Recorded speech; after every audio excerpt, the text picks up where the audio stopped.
نوتاتي عاملين ايه؟ ويلكم تو شيماء دايريز. اولا انا مبسوطه بشكل الميك اب النهارده، حاسه كده كده، فاهمين؟ ثانيا مش مبسوطه بشكل الحبوب اللي في وشي علشان الاسبوع ده. لا انا هقعد احكي لكم قصه حياتي، خلي بالكم النهارده، يعني انا النهارده الاسبوع ده. لا انتوا مش فاهمين، انتوا هتعذروني لما احكي لكم، هتعذروني انه ليه انا ما نزلتش الفيديو يوم الجمعه زي ما احنا متعودين. والسترو بتاعت الستانلي كاب ضاعت وما جاتش عليها، يعني اصلا في حاجات كتير ضايعه من البيت عندي معرفش فين. بس دي اقل مشاكل. الاسبوع ده انا استقلت، باركولي عايزه في الكومنتس مبروك شيماء كده، وتدعولي في الستيج الجايه في حياتي انه انا اعمل البيزنس بتاعي. تدعولي انه ربنا ينجحني فيه يا رب بجد، وان ربنا يرزقني ان انا اقدر اعمل البيزنس بتاعي. ووعدكم ان انتوا هتبقوا اول ناس تعرفوا واشاركوا كل حاجه في الجيرني دي. وعملت حادثه الاسبوع ده، عربيتي يعني الحمد لله، بس عربيه الراجل كانت اتبهدلت فاضطرينا نصلحها له. وعربيتي بقى لسه ايه، مستنيين نشوف. تو ماتش، فاهمين؟ عربيه جوزي برضو حصل فيها حاجه، يعني كان اسبوع فيري طف، يعني اسبوع مليان ورا بعض كل يوم حاجه شكل، انتوا مش فاهمين. فالمهم الحمد لله. طبعا مامتي مقتنعه ان ده بسبب الفيديوهات. صحابي دايما بيقعدوا يقولوا لي انت نجمك خفيف وكده، بس هقول لكم على حاجه. اولا انا مش يعني طبعا معترفه بالحسد وكل حاجه، بس مش بحب ان انا اوقف حياتي واوقف احلامي علشان خاطر الحسد. دي حاجه، يعني عندي يقين تام ان بجد اقدار ربنا كده كده مكتوبه. تاني حاجة أنا بحس، وحتى يعني إن في المجتمع العربي موضوع الحسد ده في دماغنا زيادة عن اللزوم.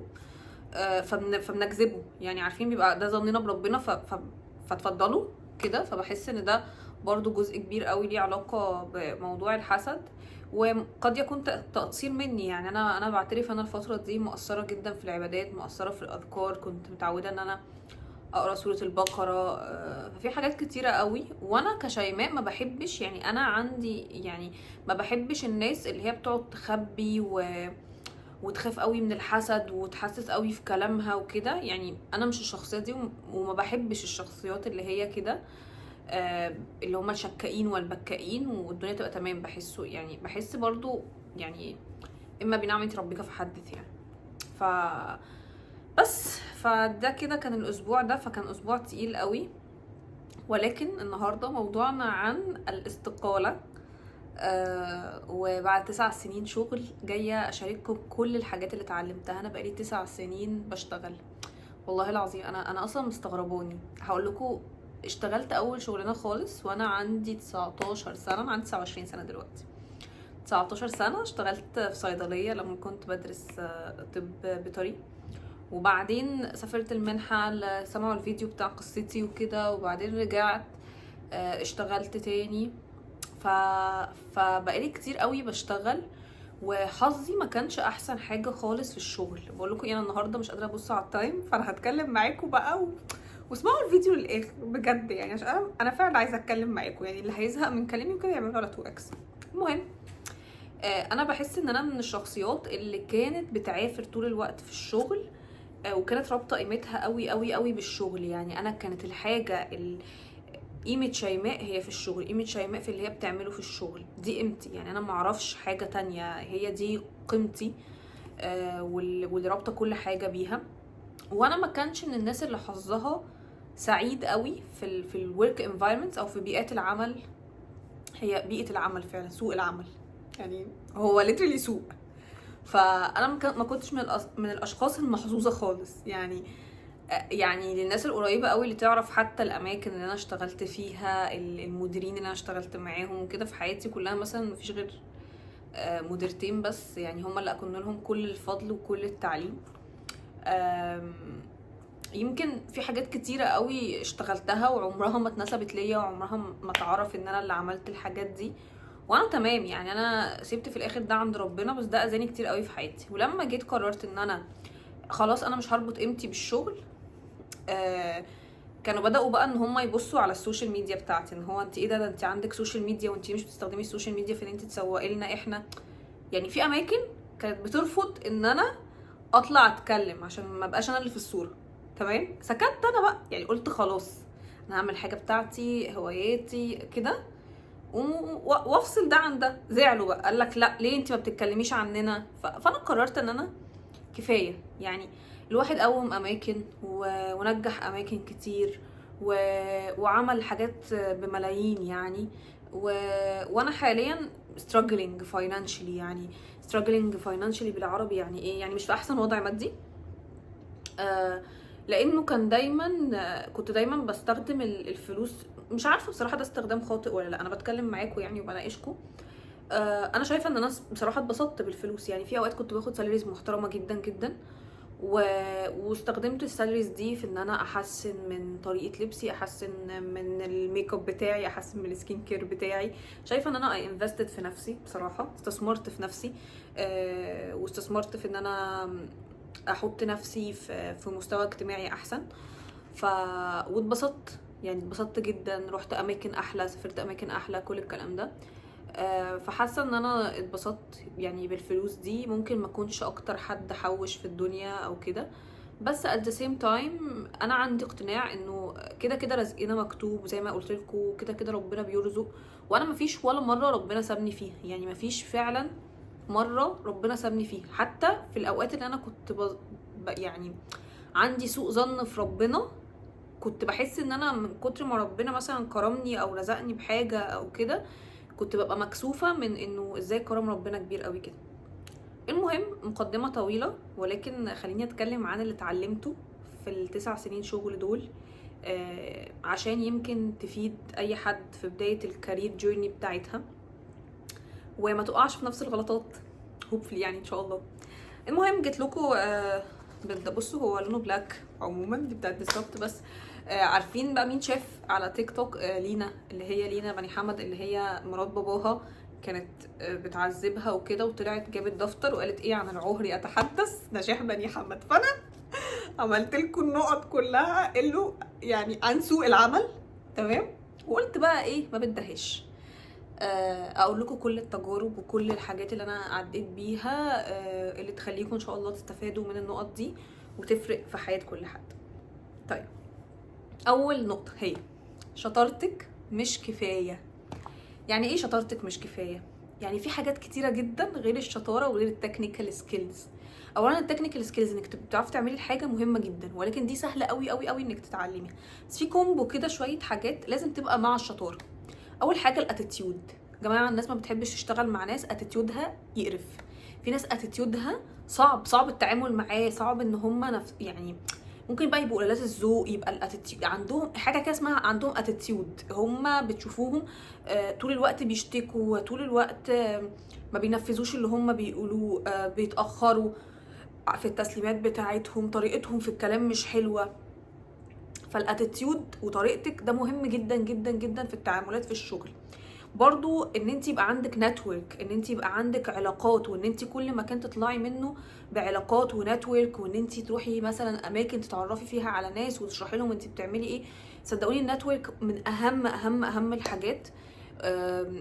ويوجوالي هي بجد يعني هي الشغل بيتبنى عليها. 99% من الشغلانات اللي انا اشتغلتها حرفيا بالنتورك. ان حد يعرف ان شيماء شاطره في الحاجه دي فهيكلمها يقول لها احنا عايزين مثلا عايزينك معانا، وحد تاني يعرف، فهكذا. يعني انا حرفيا مثلا عشان ما ابقاش ظالمه نفسي 95% نتورك، 95% العلاقه، شبكه العلاقات بتاعتي، و5% كانت ان انا بعرض شغلي، ان انا بتكلم مع كل اتشيفمنت او نجاح انا بعمله عن الشغل بتاعي. حاجه كمان ان انت يبقى عندك ريزيلينس. الريزيلينس دي اللي هي الصلابه النفسيه. الشغل مش للضعفاء خالص، الشغل مش للناس النايف، الشغل مش للناس اللي هي طيبه زياده عن اللزوم. للاسف احنا بنطلع من المدرسه حوالينا ناس بتربيه معينه على حسب كل واحد كان في مدرسه ايه. بعدين ندخل الجامعه بنتعرض لمجتمعات تانية مختلفه. الشغل بقى عامل زي الشارع بالظبط. الشغل انت بتلاقي في ناس من بيئات، ومن حتى لو مثلا شغل معين مثلا هم بيحاولوا يختاروا الناس ان هم يبقوا نفس الثقافه. هتلاقي برضو ان في اختلافات عن الناس دي، او مثلا في ناس مع بعض هم شلل. فكل الحاجات دي لازم يبقى انت عندك ريزيلينس، صلابة نفسية، تقدر تستحمل وتقوي وتشتغلي على ده، ان انت تقدري تستحملي المواقف اللي هتعدي بيها، رخامة الناس، رخامة العملاء، الموقف اللي مش لذيذة خالص ان الواحد بيتعرض لها من اول ممكن ما ينزل من بيته لحد ما يرجع تاني، مشاكل بقى نفسية عند الناس فبيطلعوها عليكي في الشغل. طبعا الحاجات الفاينانشالز، لو حد مثلا عنده اقساط ومش عارف ايه فهو لازم نفسه باقساط فمضطر يقعد. انا كنت دايما بحاول ان انا ما ادخلش نفسي في الدوامه بتاعه الاقساط دي، علشان خاطر ما بقاش ان انا ملتزمه ان انا اقعد في مكان عشان خاطر انا عليا اقساط يعني. فدي كلها حاجات انتوا لازم تبقوا نفسيا مؤهلين ليها، ولازم تبقى تشتغلي على الريزيلينس بتاعتك، ان انت تبقي شخص فلكسبل ومطاط وبيعرف يستحمل الامور. في اول شغلي كنت بعيط كتير قوي، بعد كده تقريبا جالي تبلد، بجد جالي تبلد، انا ما اعرفش في ايه، بس انا ما بقتش بعيط على اي حاجه ليها علاقه بالشغل. بس تحاولي على قد ما تقدري ان انت ما توريش مشاعرك للناس، لان دايما بيتاخد ضدك، 99% بيتاخد ضدك المشاعر والعياط ده بيتاخد ضدك، فمش صح خالص ان احنا نطلعه.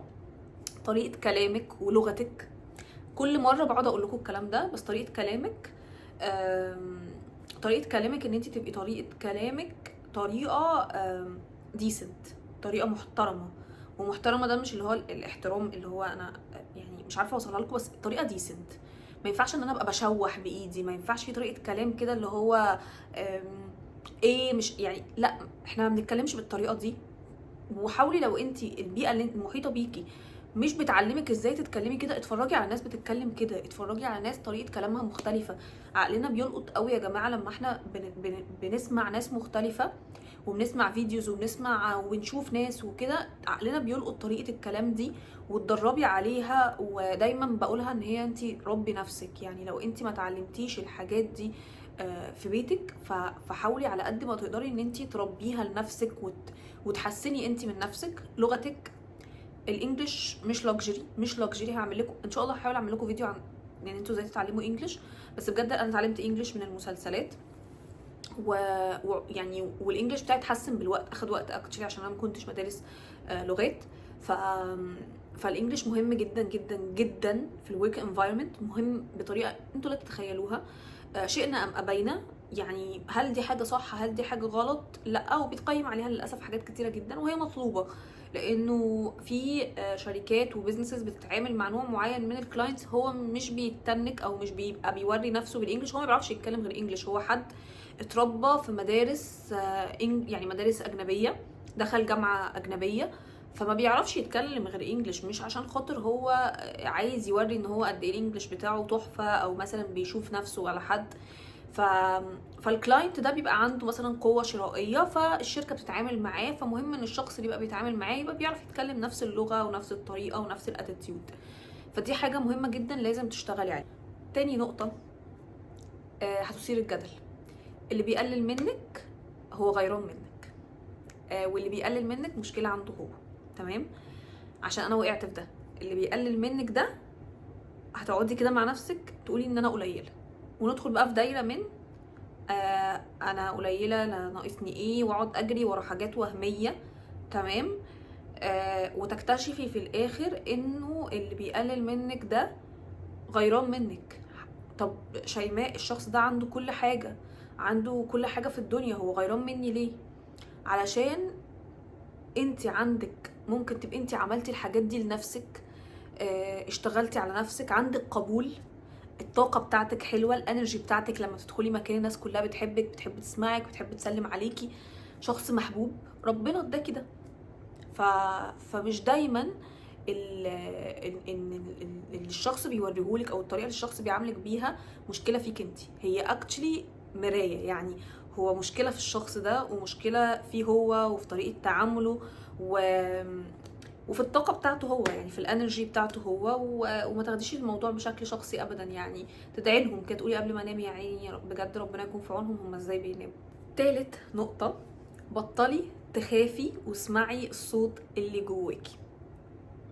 بصي، في فرق ما بين انا عايزه استقيل قبل البيريد بتاعتي، تمام، قبل البي ام اس، وانا عايزه استقيل وخلاص وانا تو ايموشنال، وانا شخص ايموشنال مشاعره اللي بتاخد القرارات، تمام، وما اشتغلتش على ده ان انا ابقى ماتيور او ناضجه انف ان انا يعني اخد قراراتي صح. وفي فرق ما بين الانتويشن اللي هي من هنا، اللي بتقولي انا في المكان الغلط، انا مكاني مش هنا، انا بعمل ايه هنا، المكان ده مش بتاعي، انا ما استحقش المكان ده، انا المفروض ابقى في مكان احسن. بجد بجد الانتويشن او الصوت اللي بيبقى جوانا ده بيبقى ربنا بيقول لنا شايل لنا حاجه تانية احلى، بس بيقول لنا سيبوا اللي انتوا فيه ده عشان خاطر اعرف اديكوا الحاجه التانية الاحلى، هديها لكم ازاي وانتم خايفين ومحتفظين بده. وبجد الطاقه بتاعه الخوف دي بجد بشعه، انتوا طاقه الخوف دي بتخليكم ان انتوا مش عارفين تاخدوا اي خطوات لقدام، هي حرفيا سجناكوا. وانا اتكلمت عن الخوف في العشرينات في الفيديوهات اللي فاتت. بس بجد بطلي تخافي في الشغل، بطلي تخافي واسمعي الصوت اللي جواكي اللي بيقولك روحي مكان احسن، قدمي على الشغلانه دي. انا اكشلي يمكن اتاخرت في ان انا اسمع الصوت اللي جوايا اللي بيقول لي شيماء سيبي كل ده وابداي بيزنس بتاعك. فعايزاكم صحيح تقولوا لي في الكومنتس تفتكروا ان انا هبدا بيزنس ايه، بليز انا عايزه اعرف منكم انتوا شايفيني فين. فقولوا لي كده. رابع حاجه بقى، ادي على قد ما تقدري في الشغل بس ما تتحرقيش. يعني ايه ادي على قد ما تقدري؟ يعني اشتغلي بجد، اشتغلي بكل ما عندك في مواعيد شغلك، اعملي شغلك على احسن طريقه ممكنه، وري شغلك. الشغل ما بيتكلمش عن نفسه زي ما الناس فاكره، لا انت كمان لازم تتكلمي، الشغل بيتكلم عن نفسه وانت كمان لازم تتكلمي عن شغلك، لازم توري شغلك لمديرك، لازم لو في ميتنج هتعرضي شغلك ده قدام مديرك توري شغلك، لازم تكتبي عن شغلك على لينكد ان، كل ما تعملي حاجه في شغلك اتشيفمنت اكتبي على لينكد ان. وحتى لو المديرين بيتضايقوا من الكلام ده، ده اللي هيخليكي تروحي الاماكن احسن، وده اللي هيخليكي يجيلك شغل، وهيخلي الناس تكونكت معاكي وتعرف النتورك بتاعتك. ابداي اتكلمي عن المجال بتاعك على لينكد ان، اتكلمي مثلا، يعني انا مثلا كنت لسه بدي سيشن كوميونيكيشنز مع مؤسسه اماراتيه كبيره جدا، فاتكلمت ان انا بعمل ده. بالمناسبه انا لينكد ان بتاعي كان عندي لينكد ان تحفه، يعني تحفه حرفيا، وبسبب حاجه كده مريت فيها في الشغل، يعني في مشروع كنت داخلاه، لينكد ان بتاعي اتمسح. بحكي لكم القصه دي بعد كده، وبنيته تاني فروم سكراتش، والحمد لله عرفت ان انا ارجعه تاني زي الاول.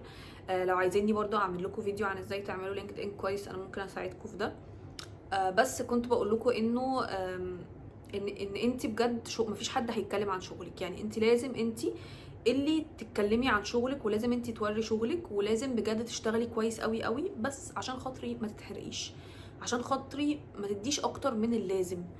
واعرفي انت بتعملي ده لمين والايه، وانا وشايفه الفيجن يعني تبقي شايفه الفيجن ده، هتكلم عليه في النقطه اللي بعدها. بس اهم حاجه ان انت ما تشتغليش في ويك اندز، ما تشتغليش بعد ساعات العمل. لو شغلك فلكسبل في اليوم، قسمي يومك كويس بحيث يبقى عندك اي حاجات انت هوايات بتعمليها، بتنزلي الجيم، بتروحي تشوفي صحابك، بتروحي تشربي كوفي، بتعملي اي هوايه ليكي. اوعي تنسي نفسك في النص، اوعي ما تقعيش في الغلطه دي، واوعي تنسي نفسك وان انت تبقي تتحرقي او ان انت يحصل لك بيرن اوت، عشان ده بجد انك ترجعي تاني من اصعب الحاجات. هاخد بق موضوع الصداع ده معصبني قوي. خامس نقطة زي ما كنت بقول لكم، اعرفي انت بتعملي ده ليه والمين وايه خطتك. يعني ايه ليه والمين وايه خطتك؟ يعني بتعملي ليه، الفيجن بتاعتك من الوظيفة دي ايه. لو انت بتشتغلي دلوقتي اتش ار، فعايزه بعد كده ترقي تتخصصي في حته معينه، مثلا في البيبل اند كلتشر، عايزه تكبري تبقي كذا، فانت حاطه فيجن وعارفه انت بتعملي ده ليه. لمين بقى؟ لمين دي والله تقع على كل الحاجات. حتى لو انا هبقى بيزنس اونر، تمام، وهيبقى حد بيشتغل عندي، هقول لهم كده، هقول لهم انه في الاول وفي الاخر هبني جواهم ان انت ما بتشتغليش ليا، انت بتشتغلي للبيزنس وبتشتغلي لنفسك. في مرحله من في مرحله من المراحل في حياتي اشتغلت مع اكتر من بيزنس اونر، انا كنت حاسه ان انا سليف، انا عبد، يعني انا بشتغل لمجرد الشغل مش عشاني وايه اللي انا بعمله ده والمين. يعني ان انا مثلا اقدم لهم على فرص، وفي الاخر الفرص دي انا ما باخدش اي حاجه منها، كمثلا ان انا مثلا بعرف اكتب ابلكيشنز للمنح، فاقدم لحد على منحه بمجهودي انا، وبعدين عمري ما بتنسب حاجه ليا. هل ده طبيعي؟ هل ده ينفع؟ يعني انا يعني ده بعد كده خلاني على فكره نفسيا انا في الارض. انا يعني انا لما طلعت من ده بقيت اقول انا ازاي عملت كده، لانه ده مش طبيعي، لان انا بشتغل لمكان، بشتغل لشركه، بعمل الشغل بتاع الشركه. في بقى حاجه تانية اسمها بي ار، اسمها علاقات عامه، ان الشخص اللي هو عايز يبني البيرسونال براند بتاعته، عايز يبني الحاجه ليه هو كشخص، يجيب حد ليه هو كبي ار. في حد، انا مثلا ساعات ببقى كونسلتنت ليه لاشخاص، انا هبني بيرسونال براند لشخص، بس انا دلوقتي عارفه ان انا بعمل ده ليه، عشان انا مثلا هبني بيرسونال براند لشخص، هاخد منها فلوس مبلغ كذا، بس ما بقاش ببني في شركه وابني لشخص. وانا عائد عليا من ده كله ايه؟ هل عائد عليا فلوس، عائد عليا فرص، عائد عليا تعليم؟ ايه اللي هيعود عليا في ده؟ اعرفي انت بتعملي ايه والمين وليه، والفيجن بتاعتك من ده ايه. النصيحه دي محدش هيقولها لك، محدش، بجد. كنت اتمنى ان انا اسمعها من حد حقيقي، يعني كنت اتمنى ان حد يقولها لي. بس هوبفلي يا رب يا رب، يعني الشهر الجاي هكمل 29 سنه، يا رب بجد تلاتيناتي اقدر ان انا ازرع في، اعمل تيم. يعني الحمد لله انا اي تيم كنت بمانج كنت مديرتهم، الحمد لله، صحابي واخواتي وصحاب قوي وبنحب بعض وعملت احسن صحاب يعني منهم. فيا رب لما يبقى معايا تيم اقدر ازرع جواهم ده، واقدر ان انا يعني اديهم اللي انا ما خدتهوش. ايه تاني؟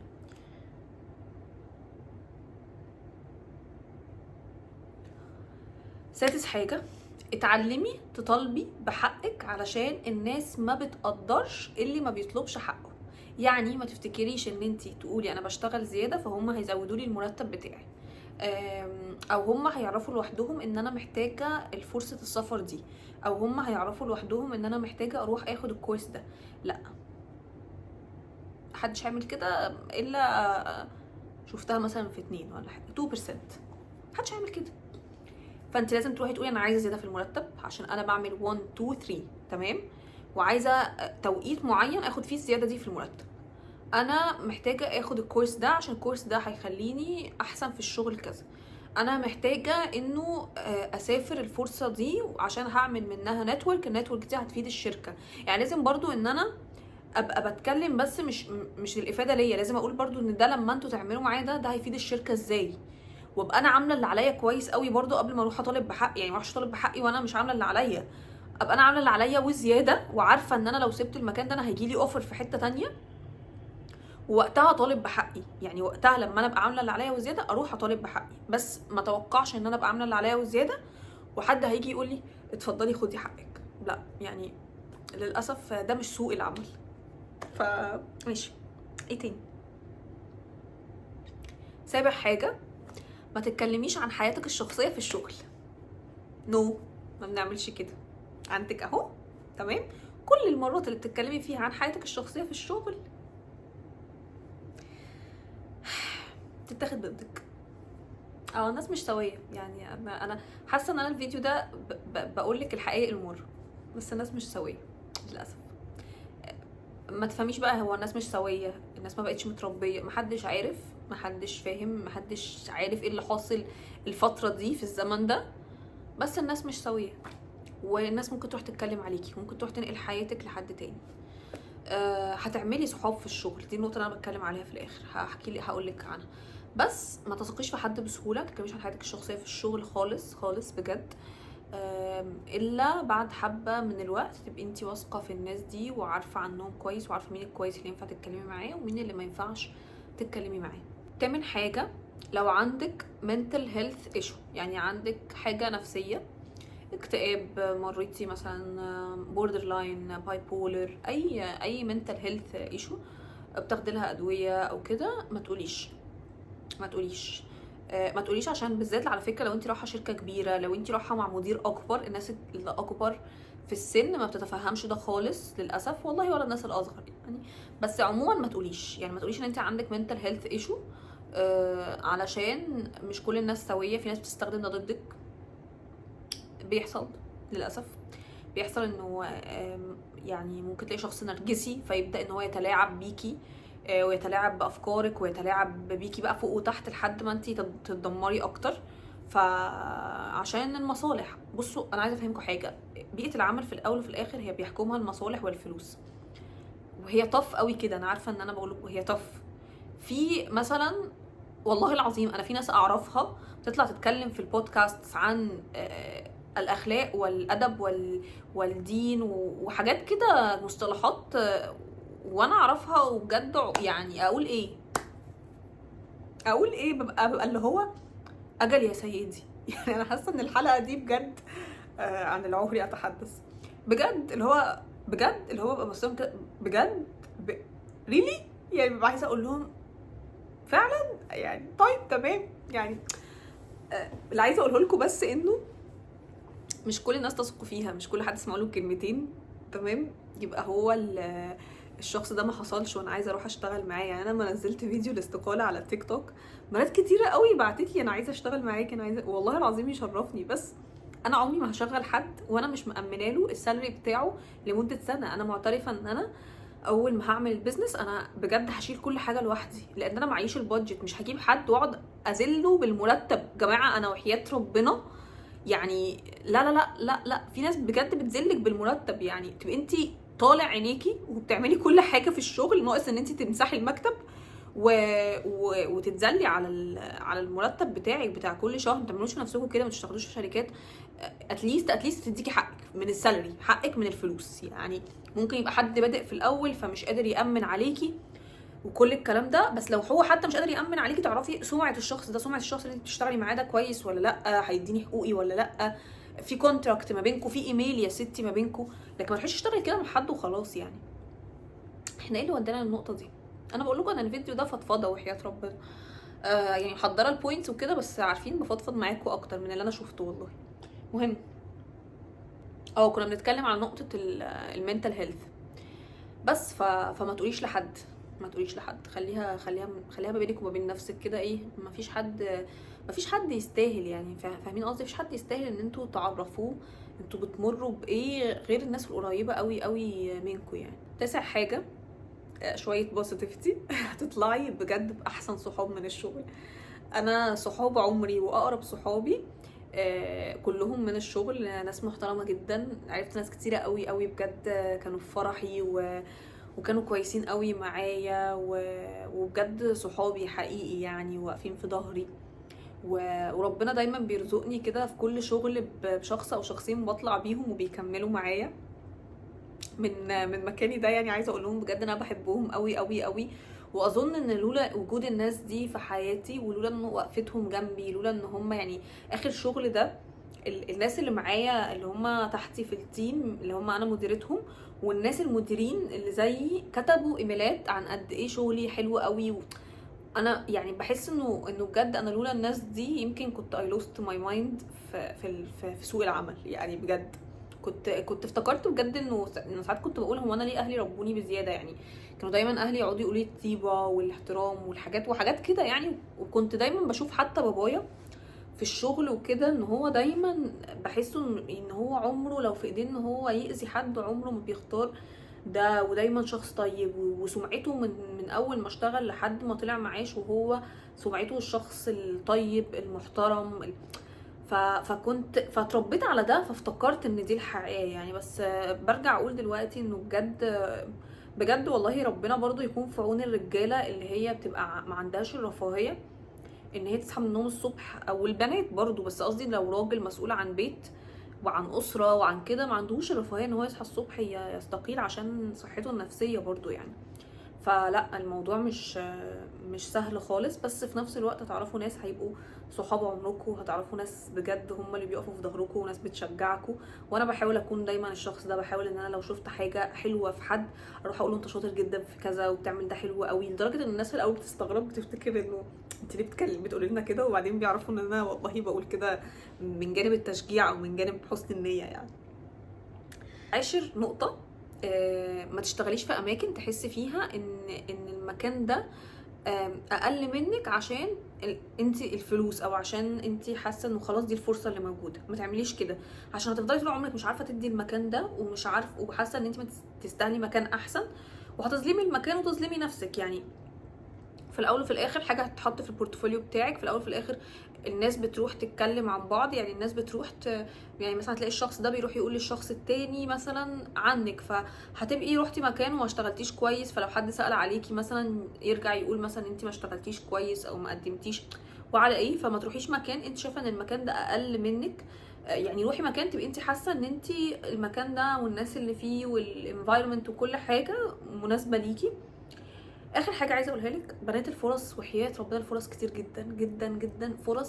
الفرص يعني حاجه غير منتهيه. وعايزه اقول لكم شويه تيبس كده في الاخر. ان شاء الله هعمل لكم بجد فيديو لوحده عن الكارير اكلمكم فيه من قلبي، بس عايزه اقول لكم تيب كده في الاخر. اهم حاجه وانتي بتقولي انا عايز، محدش هيقول لك تعملي ايه، محدش هيقول لك تشتغلي ازاي. انا من الحاجات اللي ساعدتني قوي هي ان انا عملت كارير كوتشنج. روحي خدي سيشن مع حد متخصص في الكارير، حد كارير كوتش. استخدمي تشات جي بي تي، بلاش معكيش فلوس تدفعي سيشن كارير لكارير كوتش. استخدمي تشات جي بي تي، قولي له بي ماي كارير كوتش. يعني قولي له انا عايزاك تبقى انت ماي كارير كوتش وانا هحط لك، واكتبي له يعني يفضل تكتبي له بالانجلش بحيث بيفهم اكتر بالانجلش، بس يا ستي اكتبي له بالعربي وخليه وابداي اتكلمي معاه في ايه اللي انت بتمر بيه، تبداي منين الكارير ده، تعملي ايه عشان انت مثلا يبقى معاكي المبلغ ده. فاهم حاجه ان انت بس تبداي في اي حاجه. يعني اهم حاجه بجد ان انت تبداي في اي حاجه. في الاول وفي الاخر رغم كل الحاجات اللي انا قلتها لكم في الشغل في سوق العمل، الا انه انا قابلت ناس محترمه جدا. قابلت مديرين علموني كتير جدا. مديرتين في حياتي عمري ما هنساهم، علموني كتير قوي قوي وعلامه مميزه في حياتي. يعني برضو انه ان غير الفكره ان الشغل علمني ايه، الشغل بجد اداني كتير قوي مكانه اجتماعيه احسن، طورني، خلاني اتحدى نفسي في حاجات كتيره قوي قوي، اعرف ان انا قدراتي مش محدوده. فانا مش بعمل لك الفيديو ده عشان خاطر ما تشتغليش، بالعكس انا عايزاكي تشتغلي علشان بجد لا، الشغل بيخليكي في نقطه قوه. الفلوس عموما بتخليكي في نقطه قوه. يعني انا يعني ما اظنش ان انا عمري هبقى قاعده ما عنديش حاجه بتعمل لي مصدر دخل، لان عموما ان انت يبقى معاكي مصدر دخل ده قوه. يعني ده قوه ليكي. ومش معناه ان الست اللي اختارت ان هي تقعد، عشان برضو انا يعني اختيارات، انت كست انت حره، انت عارفه كل مرحله. ما يمكن انا مثلا امر بمرحله لا مش قادره ان انا اشتغل دلوقتي وعندي اللي مكفيني والحمد لله، خلاص انا مستريحه في النقطه دي، مستريحه في البابل دي، مستريحه ان انا قاعده في بيت كويس باكل وبشرب. فكل واحد واللي يريحه. بس الفيديو ده مش غرضه انه انت اقول لك مثلا ما تشتغليش وان سوق العمل لا، هو صعب، بيئه العمل صعبه، ان نزولك من بيتك صعب، هتتعلمي حاجات، هتكتسبي حاجات، هتعلي من نفسك اجتماعيا. فيعني بس انا كنت بقول لكم ده عشان ما تغلطوش غلطات وقعت فيها، تبداوا تشوفوا تحسوا اكتر. يعني الحاجات اللي انتوا بتحسوها تتحركوا على اساسها وما يوقعكمش في غلطات انا وقعت فيها. اظن لو كنت تفاديت الغلطات دي كلها، لو كان حد قال لي ده من 9 سنين عمري ما سمعته، اكتشلي ما سمعتوش خالص. يعني ناس قليله قوي اللي ليتلي بدات تتكلم في ده، بس لو كان حد قال لي الكلام ده من 9 سنين كانت فرق كتير جدا جدا في حياتي. قولوا لي عايزين ايه الفيديو الجاي، بجد بحبكم قوي. شكرا على كل الكلام اللي بتكتبوه لي الحلو، على بتبعتوا لي مسجز حلوه قوي على انستجرام. بحاول ان انا ارد عليها، بحاول ان انا اقراها كلها، بس طبعا بيبقى صعب. بس فما تنسوش تعملوا فولو على الانستجرام وتعملوا فولو على تيك توك وسبسكرايب هنا. ما تنسوش تعملوا سبسكرايب هنا، ماشي؟ وبس كده، اشوفكم الفيديو الجاي الاسبوع الجاي. باي.